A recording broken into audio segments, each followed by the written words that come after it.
Greetings and welcome back to Beyond the Music, special episode of the Morningstar Report with my brother, JJ French, John, or John and Robert.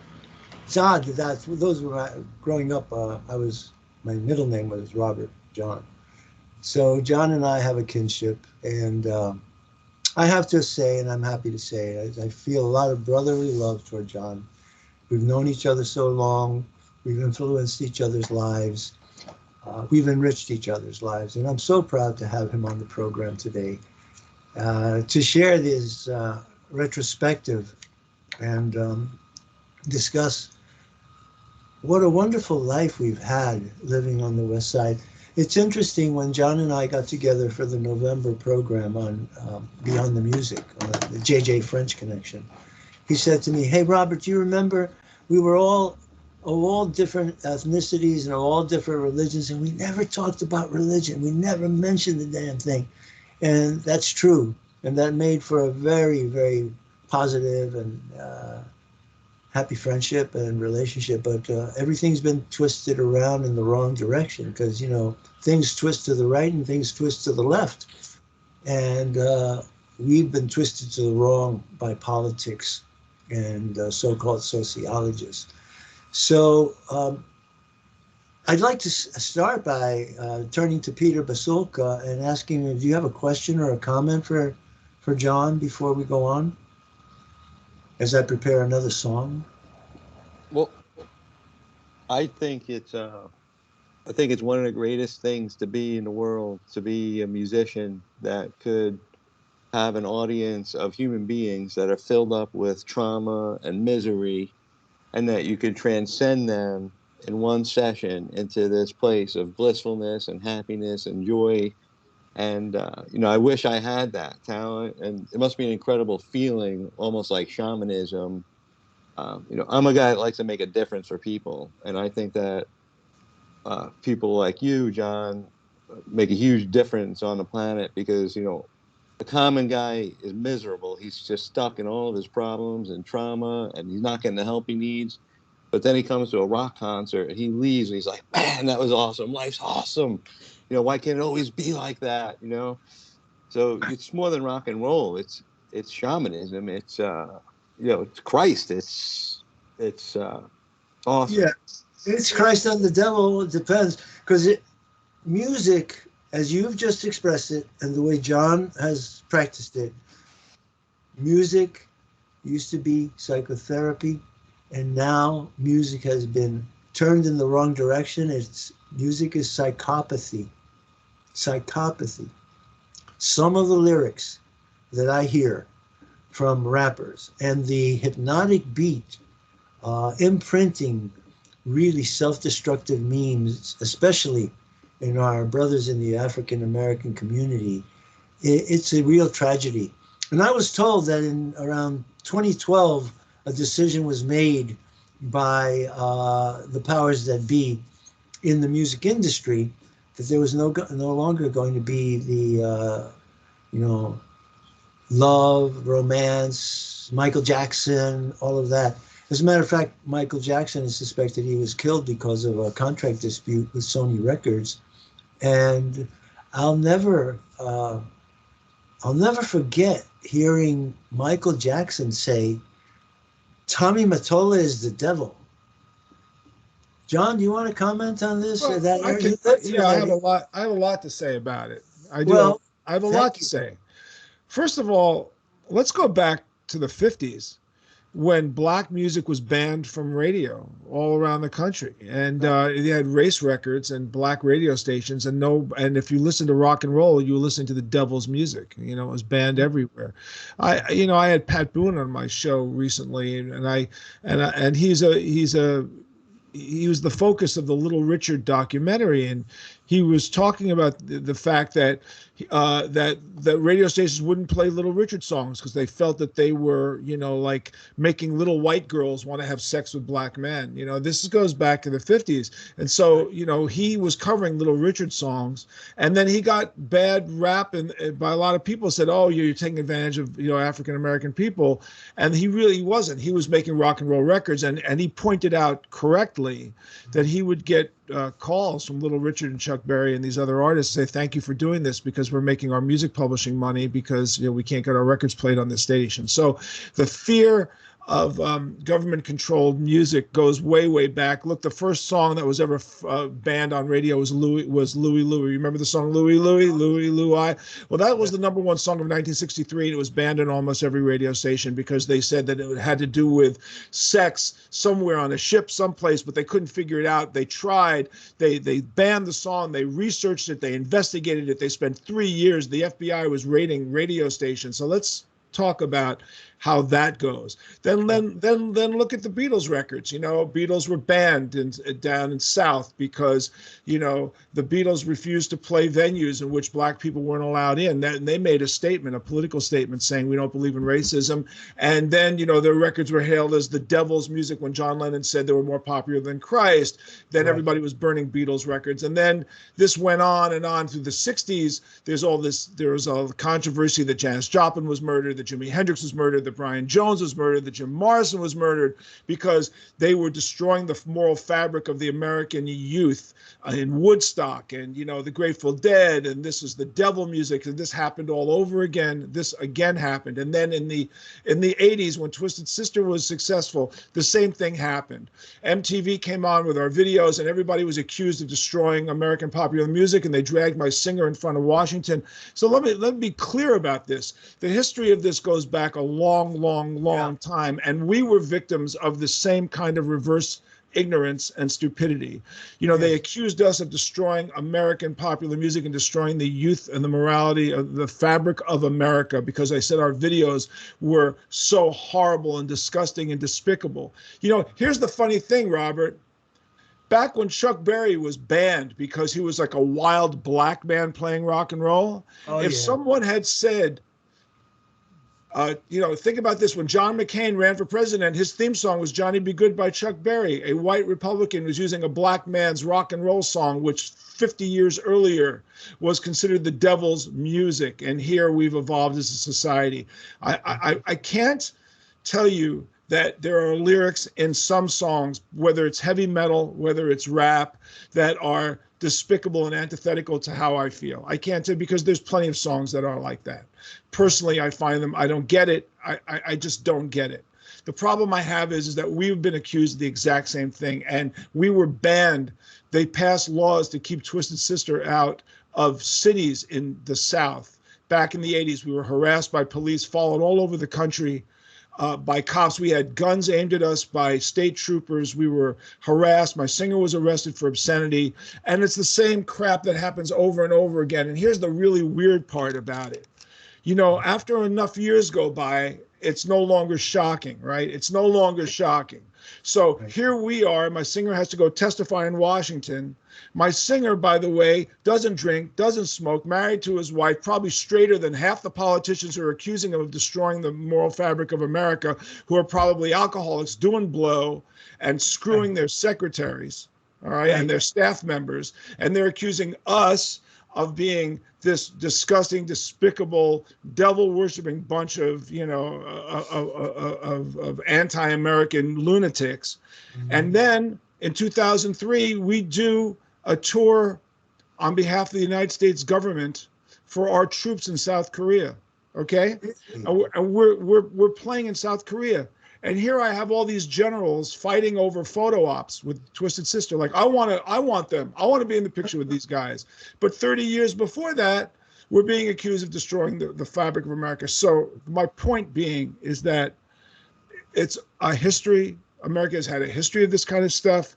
And because it's had a history of this kind of stuff, I can't broadly claim that any one particular genre or style was a design by any organization to somehow usurp parents' control and to destroy the minds of children. The fact of the matter is we live in a capitalist society, and the capitalist society dictates money rules. If you make the stuff, people buy it, fine. If they stop buying it, it's over. And we've seen this happen over and over and over again when artists no longer are successful. Why? Because the public just says, we're done.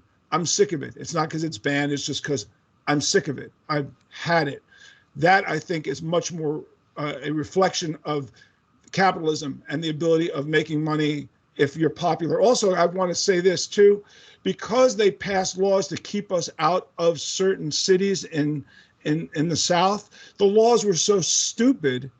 Imagine that this was the laws that were passed. They said if you sang songs of having sex with children, dead people, or animals, you could not play in these cities. I don't know one artist that ever wrote songs about having sex with children, dead people, or animals, and yet they said if you performed sex with children, dead people, or animals on stage, you'd be banned. I don't know anybody who does that either. So I think you need to understand that there is a broad amount of ignorance, and I don't mean to say that there are not things that are said that are distasteful and despicable and disgusting. I just don't see it as a overarching conspiratorial attempt to destroy the moral fabric.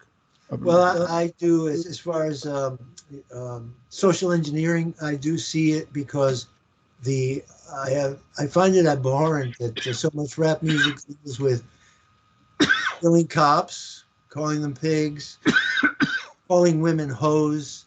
That's not something that elevates anybody. It's horrible. It degenerates. But I would like to say, the persons who brought black music and rock and roll to the American public, we owe it to two people. First, Elvis Presley and Ed Sullivan.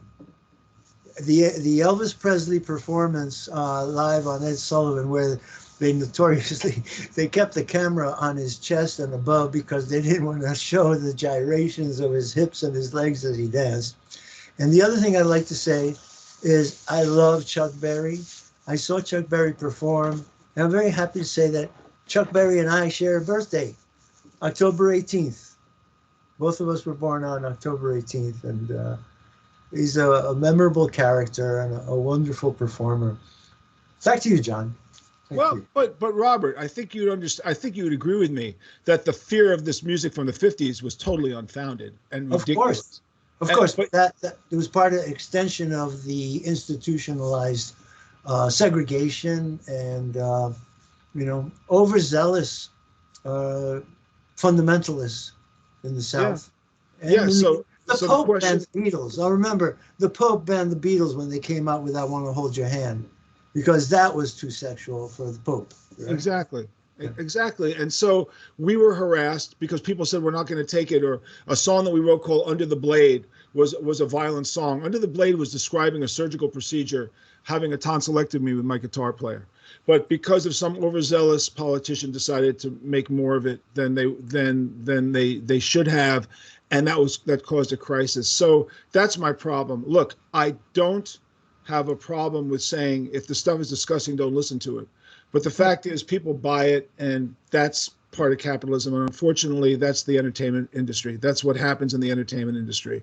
People take it to the extreme. And by the way, there's tons of heavy metal bands with messages that are so vile.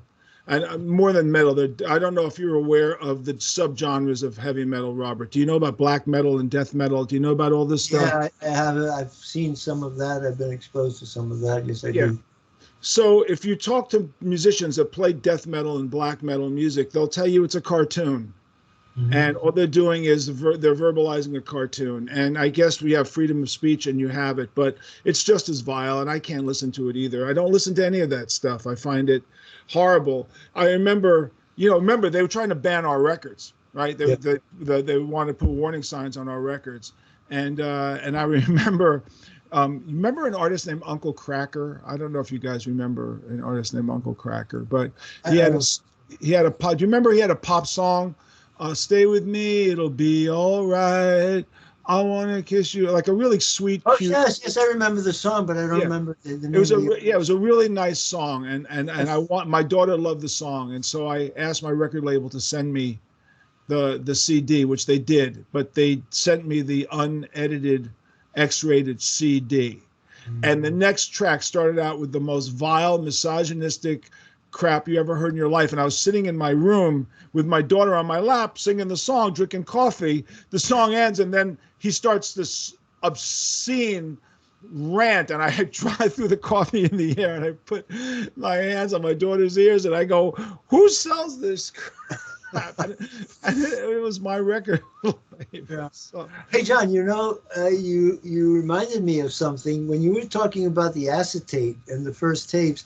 Do you remember that I was one of the Louis and me, but I was one of the first people to get the reel-to-reel tape recorders, and I had the Roberts 1040. I used to go down to Willoughby's on 33rd Street, which was a camera and electronics store, and I saw this beautiful tape recorder, reel-to-reel, and it was called the Roberts 1040. Like, oh, talk about a vanity, a vanity plate. I had to have it. It turned out to be the best, and it was a Japanese product, but it turned out to be the best tape recorder of that time. And we were recording everything. I wonder where those two reels are. Let's go to what got us together, because this, folks, is one of the most intriguing stories of things that happened to you in New York City, growing up on 91st and 92nd Street, Amsterdam and Broadway, in this little nexus of great events. So John and I, we lived through the JFK assassination, and it came and went, and I stuck with it because of getting spooked. The story of my ghost experience on the night Reagan was shot. But out of the blue, John calls me and he says the JFK assassination anniversary is coming. I thought of you. I've heard on the radio. And then he says to me, have you ever heard of Marita Lorenz? And I said, sure. He says, I went out with her daughter. I said, what? So now that's where I want to take it up. Because this is an incredible story. Right. And the story of her daughter is to me, even bigger than, listen, you're going to hear a story where a 15-year-old girl, in the hopes of protecting her mother, almost killed one of the assassins of President Kennedy. I'm going to give you the details later, but this is a wonderful. And if you go to Substack, Robert Morningstar at Substack.com, and backtrack, there is a great article specifically on the Cuban Missile Crisis and the Bay of Pigs, and Monica's picture is in there after she was arrested. But John's going to tell you the story. So here's how it goes. And I think, Robert, this speaks to one of the things I talk about when I do my motivational speaking gigs, because that's what I do now. I do motivational speaking mostly for corporations. And what I say is, on any given day, you can have a conversation that can change your life. On any given day. If you open yourself up enough to have enough conversations with people, you can have a conversation that will change your life. And here is the conversation that changed my life. Sometime around December of 1987, I was working out at a gym called Pumping Iron on the Upper West Side, and my trainer, this kid named Angel, says to me, "Hey man, I'm getting married on Saturday. Would you like to come to my wedding reception?" I said, "Where is it?" He goes, "It's in the basement of a housing project on the Lower East Side." So I went, "Sure. Yeah, right. Yeah, great. Wonderful." So I go to the Lower East Side, and I go to this reception in the basement of this public housing project, and there's all these people there. A lot of them I know from the gym, and there's this gorgeous girl sitting there, and I sit next to her, and her name is Monica Mercedes Perez Jimenez.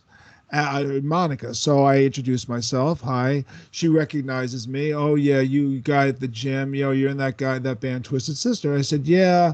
I said, "But I have a much crazier life than just the Twisted Sister thing. I grew up in New York City, and my mother was a political consultant. She worked for many, many politicians: Constance Baker Motley, William Fitzryan, Manfred Ornstein, Bentley Casals, Ted Weiss, like a whole list of New York Democrats." And I said, "Yeah." And she also worked for the Kennedy campaign in 1960, and she said, "Really?" I said, "Yeah." So she said, "Well, my mother was involved with the Kennedy assassination." Like she drops this on me. Wow. Like, huh? She goes, "Well, You see, and then she proceeds to tell the story, and the story goes like this. She says, my mother, Marita Lorenz, was 19 and met the dictator of Venezuela, Perez Jimenez, who falls in love with her. She was a femme fatale, a Latina, gorgeous Latina femme fatale, and men would fall over their heads over heels with her. And the dictator of Venezuela, Perez Jimenez, falls in love with her, and they have a baby, and that's Monica, right? That is Monica. Now, she leaves the guy, and she winds up in Marita leaves the guy and winds up in Florida, and eventually finds her way to Cuba, where Fidel Castro meets her and falls in love with her and has a baby with her.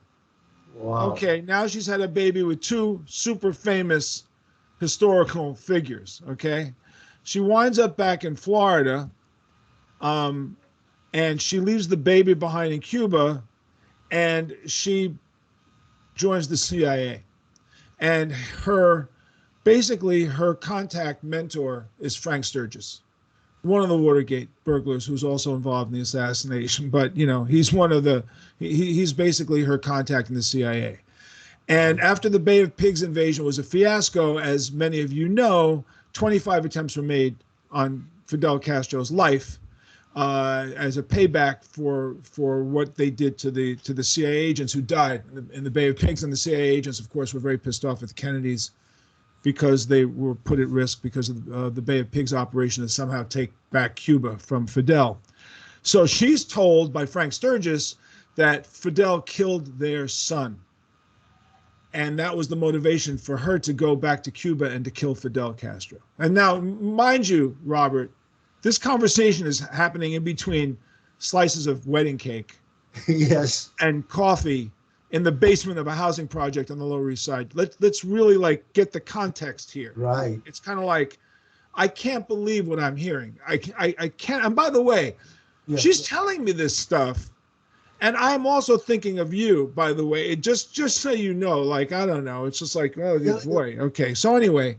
So I say to her, what happened? She goes, well, she goes to Cuba to kill Fidel with a poison pen, to poison him, and finds out the son wasn't killed. He was alive. She had no reason to kill him.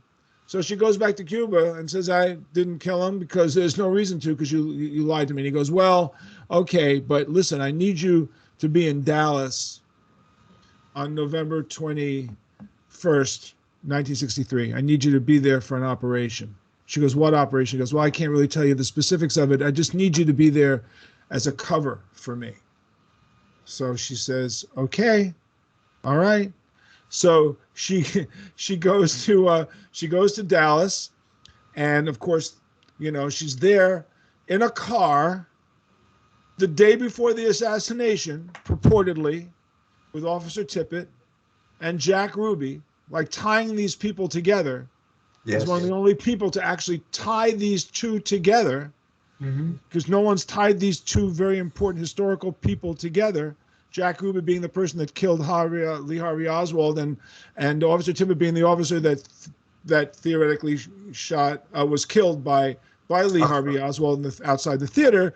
She can tie it all together, and she goes there anyway. She's in a car with them the day before, and then on the day of the 22nd, she returns to Florida, only to find out that Kennedy had been killed and that she probably was involved in this process, but she wasn't told specifically. So let me be clear about this. Monica will also back this up.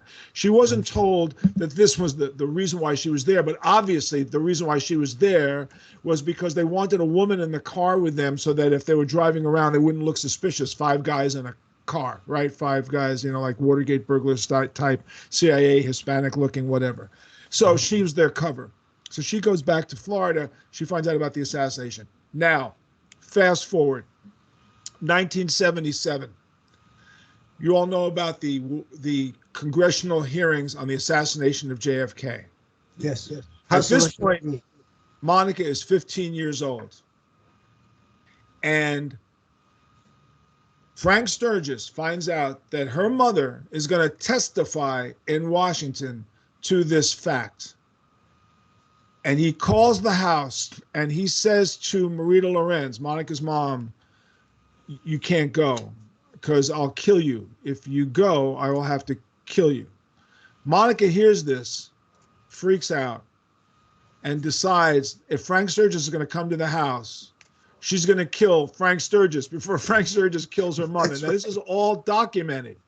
This is not BS. This is not hyperbole. This is all absolutely documented. Monica goes out, buys a gun on the street. She's 15 years old. I think she's going to music and art high school or something like this, whatever. She buys a gun. She lies in wait outside the apartment building for Frank Sturgis to show up. A guy walks in the building she thinks is Frank Sturgis, and she shoots at him. Doesn't know if she hit him or not, but the sound of the bullet made noise, and the police heard, and the police came running, and they arrest Monica for attempted murder at the age of 15. The attempted murder of she thought it was Frank Sturgis. As it turns out, it was not Frank Sturgis, it was someone else, but she intended to shoot Frank Sturgis. She's arrested, and Frank Sturgis shows up at the house because she told the police that Frank Sturgis was coming to kill her mother. And he was arrested by the police later on that day when he came to the house. The police, apparently the cop who arrested her knew her and managed to get the charge dropped from attempted murder to, some sort of lesser charge. Illegal possession of a weapon. Possession of a weapon. Yeah. And that's the only charge that she gets charged with. And anyway, here's the bottom line is she's telling me this story in the basement of a housing project. And I don't even know what to do. I don't know, like, to finish my wedding cake, to get on the phone, call somebody.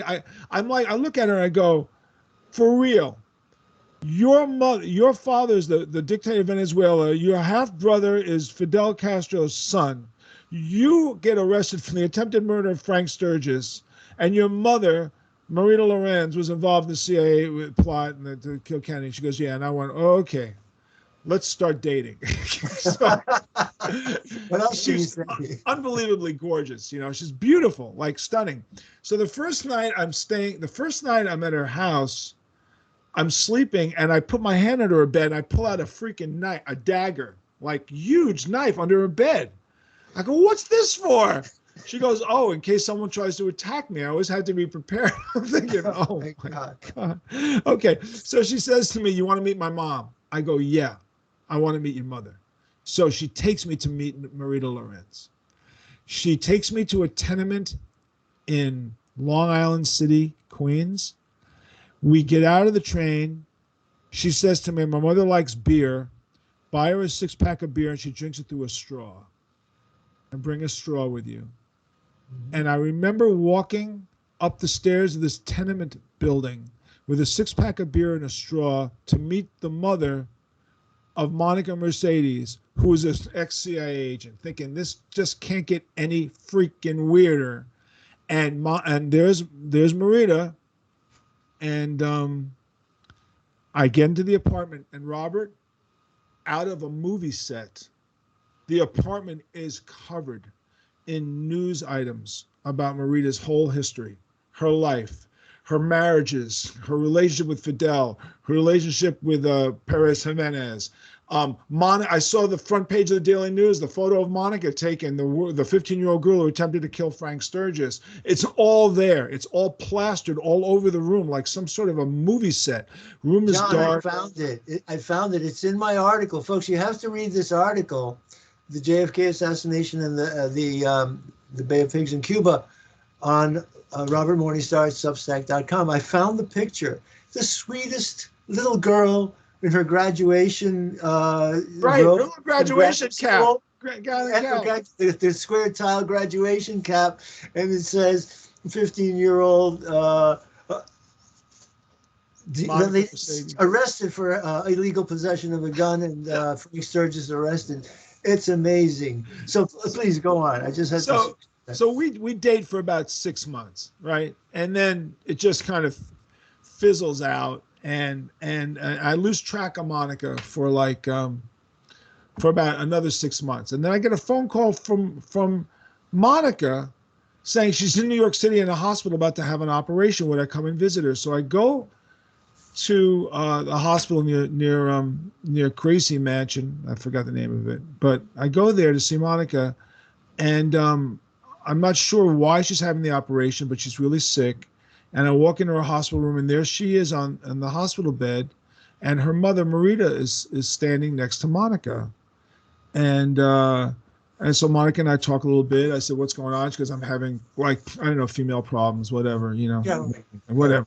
She just knew they need, and I said, "Okay." I said, "Well, I hope everything is. I hope you're going to be okay, and just let me know." And she said, "Okay, fine." And then Marita calls me out to the room, and she puts her arm around me, and she says, "John, when you go in and say goodbye to Monica, that will be the last time you'll ever see her." And I went, "Why? Did I do something wrong?" She said, "No, but in order to pay for the operation, I had to sell her to the CIA for a 10-year contract." so I went, "Okay, Easy. that's fine." I'm too close to the flame here. I mean, it all started out with a stupid little, "Hey, how you doing? I saw you at the gym the other day," Yeah, a conversation that could change your life, right? Conversation change your freaking life. So I lose track of Monica now for 15 years. Like a good 15 years goes by. And I tell a couple of people the story because it's such a crazy story, right? It's so out there. It's so insane. Like, why me? Why do I know this stuff? Why did I meet these people? And I tell this to my tour manager one day in Europe, and he goes, "Well, why don't you find Monica Mercedes online?" I said, "Because I don't need to. I don't want to find her. I don't need to talk to her. It's fine. It's over. It's over. It's over." And he says, "No." So he goes online and he finds Monica's, her contact information, dictatorsdaughter.com, actually. No kidding, really? And so I email her, "Monica, it's John. Hi, how are you?" I said, "So, wow, like, what's going on? I'm married. I have a son. I live in LA." And okay, that was that. I had no interest in going any further, left it alone. And then when I married my current wife, I was telling her the story of Monica. And I said, "Yeah, last time I contacted Monica was in LA."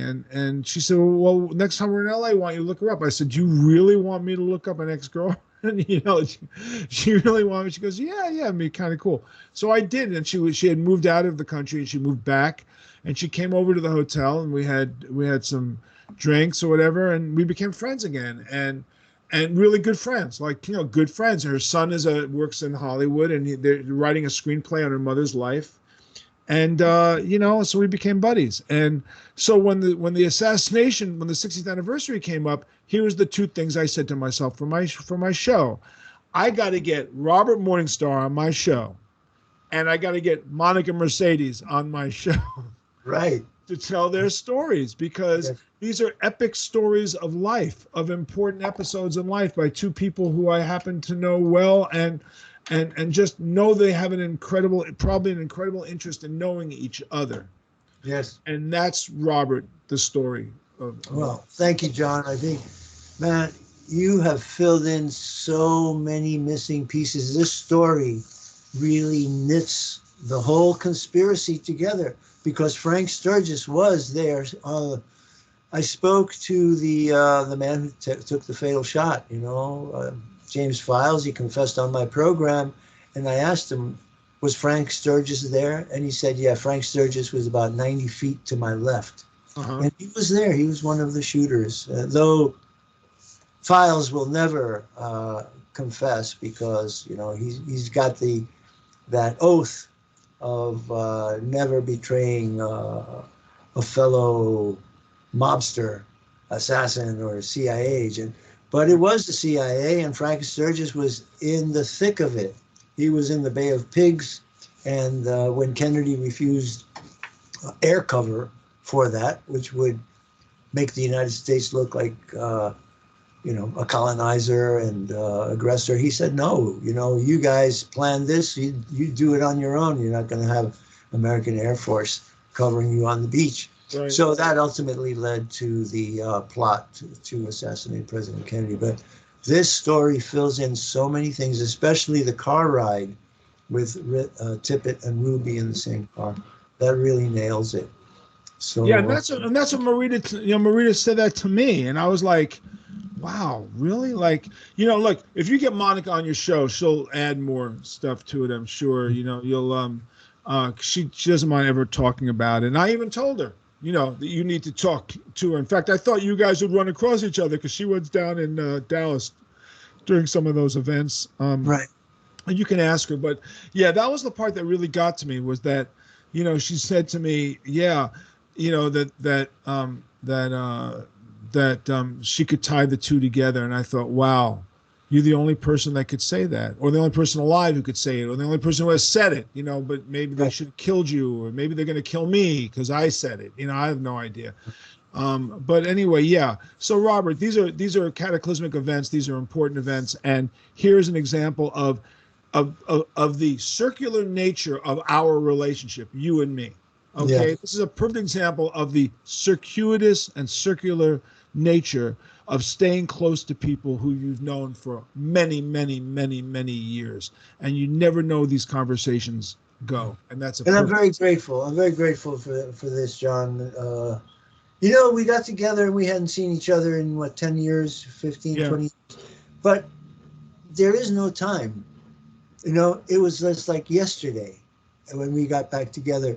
But the other point about what you've just related is the truth will out, especially in America, with freedom of speech and freedom of expression, and the need to share. People have the need to share truth with other people. One of the heaviest burdens in life is solitary knowledge.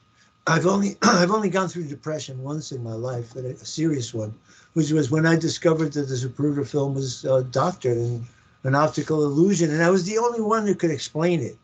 And I wrestled for 2 weeks because it was scary, knowing it and knowing how many people had been killed for revealing any detail of the assassination plot.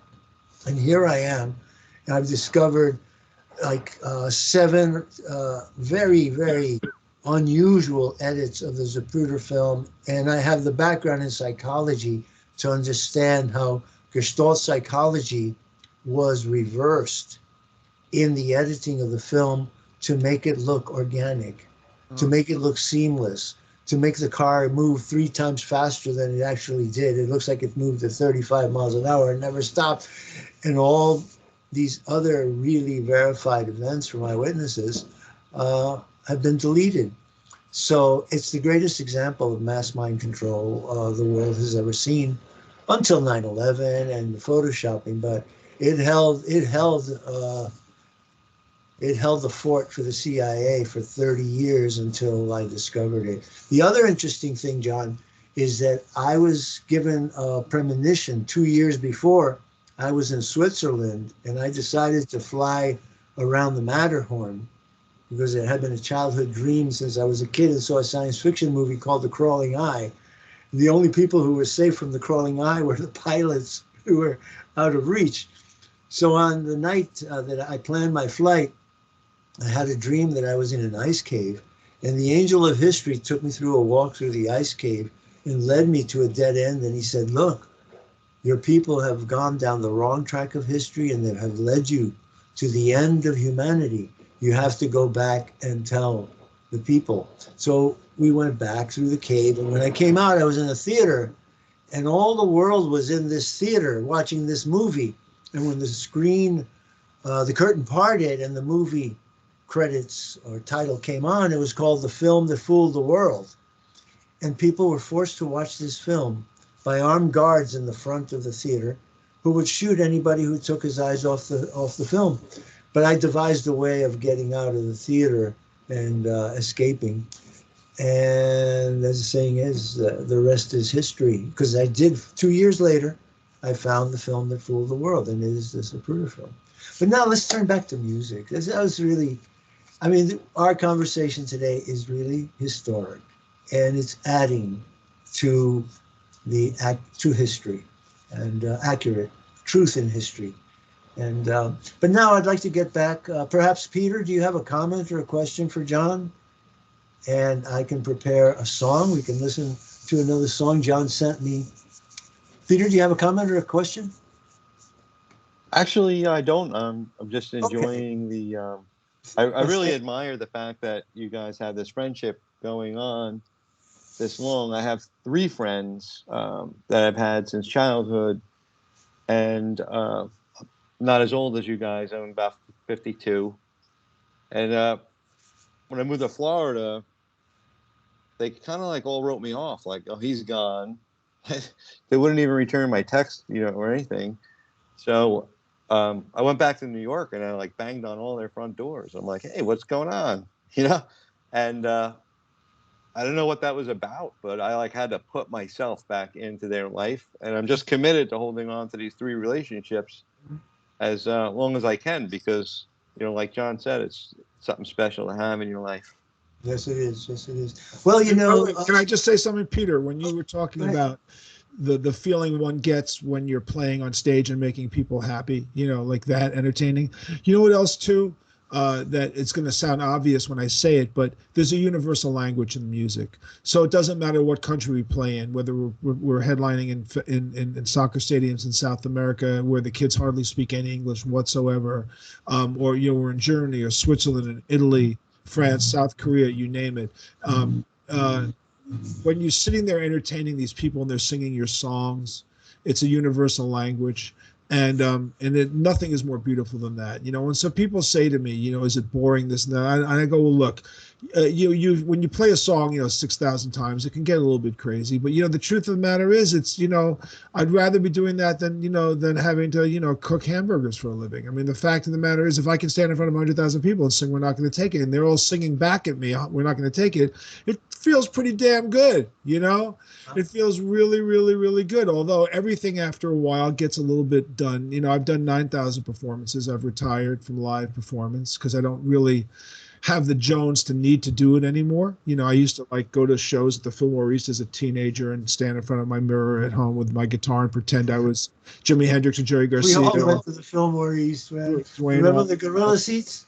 A lot of times we had the gorilla seats. That was the balcony section in the back where all the wild people were. Oh, all the crap. The balcony at the Fillmore, my friend. Yeah, the balcony. The biggest drug supermarket on the planet, on the East Coast, for sure. Absolutely. John. Yeah. I was going to say, I was embarrassed to tell you, but I'll tell you. I did give the music industry a try, and I failed. I didn't have the talent as a musician, but in my 20s, I was a stockbroker in Manhattan, and I had some extra bucks. And my buddy was very good at marketing and very talented at finding bands. And we started a record label, and we had 6 or 7 independent bands, and we set them up with whatever they needed. Used vehicles, a small budget. A box of merchandise, and my friend would book them across the country to do little venues and bowling alleys, kids' basements, and just give them their dream to go play their music that they wrote and build a following. And we just couldn't afford it anymore. The independent record stores would send us IOUs. They say, "We love your stuff. People buy it when your band comes to town, but we can't afford to pay you." But the truth is, though, Peter, is that all the record labels started out like that originally. Back in the 30s and 40s, these guys sold records out of the back of their cars, and some succeeded and some didn't, and it's the luck of the draw. 99% of all bands that try to make it don't make it. That's the truth about everything. How many people succeed? For every baseball player that's a major league player, you got like 20,000 guys who didn't make it, who dreamed, because the dream is what does it. So it wasn't in the cards for you in that particular situation, and it didn't work for other people. So it's just a matter of, I believe in luck as it applies to preparation meets opportunity, and then there's a tipping point where something works on your behalf. And in our particular case, like I said, we were turned down more times than a bedsheet in a whorehouse. I describe all the rejections in my book, stuff that would have killed most people. But when people say to me, "Wow, man, you're so great" or whatever, I said, I don't know if I'm smart or if I'm stupid. If I was too stupid to not realize I should have stopped at some point, because the rejections were tough. But it's a entertainment business is a tough business. Yes. Yeah. Yes, it is. Yeah. So- Well, see, they didn't. My bands, they didn't want to stay on the road. We'd send them out on the road, and they tell us this is what they wanted, and then they'd go out for 2 weeks or 3 months, and they'd fight with each other. They'd cry. They want to come home and stuff. Yeah. And I was, it's not easy being a stockbroker. Like, I was a very talented stockbroker, and the same way it's difficult, challenging to become a rock star. It's like 1 in a million. It's the same thing for a stockbroker. A lot of people come to Wall Street and they don't have what it takes. Right. I had that drive in me to persevere and do it, and I wanted them to have that. I'm giving you your dream, man. Just stay on the road, do your thing. This is it, And they'd whine and they cry and they wouldn't, That's where it failed, is that I bet on these 7 bands and they just didn't have the tenacity to stay out there. Yeah. And hold it together. What But hey, loneliness is a very tough thing to bear, and I really admire the capacity, the fortitude of a band like John's or the ones you're describing to be able to be away, from home and family and to dedicate everything to developing that career. It's a very tough thing to bear. I'd like to turn my attention. We have just a couple of minutes before the end of the program, and so I would like to bring in the grid view. We're going to play one more song before the end of the program, but before we go, I'm very saddened to have to report to you, my audience, the death of Gonzalo Lira, American Chilean journalist who I played and was reporting on our program during the first year of the Ukraine war. You remember I would broadcast his reports from Kharkiv, telling the people the truth about the real happenings in the Ukraine war, getting over the propaganda that we've been fed. 500,000 people have been sacrificed for this meaningless, useless merchant of death war. So he was left okay by the government until the day last fall when he started to talk about Joe Biden and Kamala Harris, and he exposed the plot or the plan of Joe Biden or the Democrats to bump off Joe Biden, meaning bump him off the ticket, and to substitute Kamala Harris. 4 days later, the SBU, which is what we used to call the KGB, showed up at his doors, and I have photographs in the latest article. I've written an article about the death of Gonzalo Lira. It's at robertmorningstar.substack.com. It's now the lead article for this week. And I want you to remember him. Gonzalo Lira was a dedicated reporter, journalist, author, American. He loved the truth, and he died for the truth. So I want you to remember him in your prayers, and as I will forever. I was very well up. I wrote letters to every single member of Congress, starting with Kirsten Gillibrand and Chuck Schumer, the senators from New York, and Gerald Nadler, and Pelosi, and even Rand Paul, and every member of Congress. I sent my inquiries and my requests to see to his safety twice, not a single word out of them. And he died of pneumonia because they refused him proper medical treatment. So please remember Gonzalo Lira. And let's see, let me turn now to John. And John, can you give us your website, the name of your, well, we know the name of the blog or the podcast, actually, JJ French Connection, and where we can find your books and your website. And what's that? I have to laugh.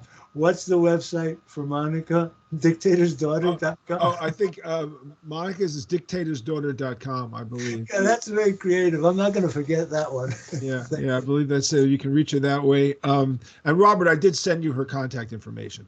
Okay, thank you. I'll look forward to that. I sent it. So I can be reached at jjfrench.com, which is jayjayfrench.com, or you can email me directly. Very simple. I have a direct email, which is askjjts, which is ask and then jjjayjay and the letters TS for Twisted Sister or Times Square or Taylor Swift, whichever way is easier for you to remember. askjjts@gmail. You can email me directly. My book is called Twisted Business. It's available on Amazon. I do motivational speaking engagements basically for corporations, financial groups, et cetera, because I teach the twisted method of reinvention. If you want to know what the twisted method of reinvention is, it's in my book, Twisted Business. I take the words twisted, TWISTED, and I turn it into a teaching lesson. Each letter stands for something. They stand for tenacity, wisdom, inspiration, stability, trust, excellence, and discipline. Those are the 7 lessons of why Twisted Sister made it. We did not make it through sex, drugs, and rock and roll. The band was not a drug band. The band did not drink. Contrary to everybody else's bands that do what they do, we did it because we just worked our asses off in order to succeed, and that's why we succeeded. And that's probably what I'm most proud of. Twisted Sister constantly has product coming out. We have our 40th anniversary of our album Under the Blade, which just came out. This year is the 40th anniversary of We're Not Gonna Take It, which is the #1 most licensed song in the history of heavy metal. And in May, it'll be the 40th anniversary. And if anyone told me 40 years ago that song would become one of the most famous anthems in the world, I would have been totally shocked and in disbelief. But this year is also the 50th anniversary of Twisted Sister, which I can't believe I started the band 50 years ago. I can't believe that either, John. I can't. I mean, it's mind-boggling to me. It's absolutely. In fact, the week that I auditioned for the band, which was December of 1972, I have distinct memories of going up to your apartment and hanging out with the guys and saying, "Yeah, I'm going to join this band. We're going to dress like a bunch of transvestites," and explaining this to Louis and Rudy and Hector. That's why Rudy didn't want to join your band. He couldn't put on the glitter and the high heels. He said, "Oh man, what are you crazy? What are you crazy?" So that was the biggest shock. Like I said, John is tall enough already. He was 6'1", and with the heels, I'm 6'7". You know what I mean? It's a tall white. I mean, he was like an extraterrestrial, a tall white, and he's got glitter and makeup, and his hair is frosted. It was a wonderful experience and a wonderful transformation from the long-haired hippie kid who was shy and singing country songs. You made up your mind, I want to be a success. And I remember you said that to me. Because in that book, The Master Game by Robert S. DeRopp, again, I emphasize it. I use it as my teaching manual. Read that book. It will give you a manual for life, how to educate your psychic centers, your mental, your emotional body, intellect. He talks about the 5 rooms of the human being, meaning the mind, the intellect, the soul, the emotional body, and the physical body, and you have to cultivate them all. And I gave that book to John, and John came back and he said, "I read this book, and I know what I have to do." You said it with such assertiveness and certainty. I have to stop playing games, and this is what you have to do to be a success, and I'm going to do it. And you did it, John. And Robert, back in those days, we all had drug issues. I was a big druggie. I was a drug addict. I was a drug dealer. And what happened was I changed it on a dime. I woke up one day and just said, you know what? At the rate I'm going to die. And I stopped everything. I can tell you the date, Easter Sunday, 1972. And at that point, I had taken LSD over 250 times. I'd OD'd on heroin. I had smuggled drugs around the world. I talked my way out of 2 drug busts. I was almost murdered a half a dozen times, being at the wrong place at the wrong time. And I basically pulled myself out of it. And I said to my mother, I said, "Mom, I got good news and bad news." She goes, "What's the good news?" The good news is I'm no longer doing drugs, and I'm no longer dealing drugs. What's the bad news? I'm going to be a female impersonator. That's why Rudy wouldn't join your band, man. I'm going to be a transvestite. Macho. We're straight arrows. And the other thing is, well, anyway, we have about a minute left. So we're going to end this program by playing one of your songs, one of your other hit songs. And we're going to fade out with that. And folks, next week at this time, we're going to do a program on Mars and what's really happening on the planet Mars with my friend Ron Gibran. So be sure to join us then. Join us Sunday for the Sunday Morning Star Report at 3 o'clock on Studio A. And John, I would love to have you back. And I thank you from the bottom of my heart for the way you've enriched my life as a friend.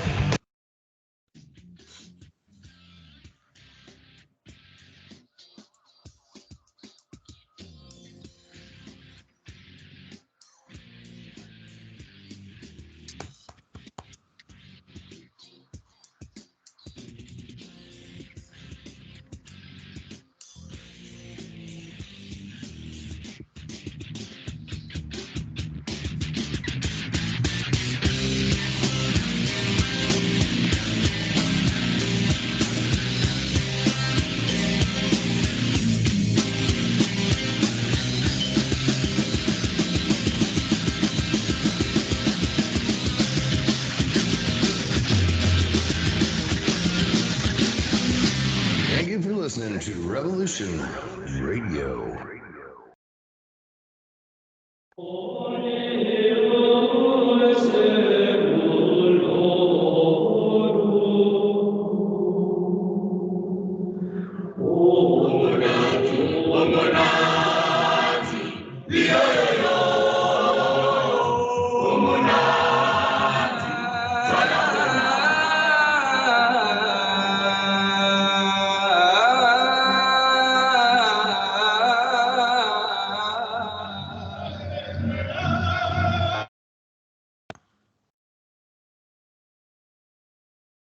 Folks, thank you for joining us for this special edition of the Morning Star Report. Beyond the music, tune in to JJ French, the JJ French Connection. That's his podcast. And be sure to pick up his book, Twisted Business. This has been a wonderful reunion. I'm glad that you were part of it. And join us again.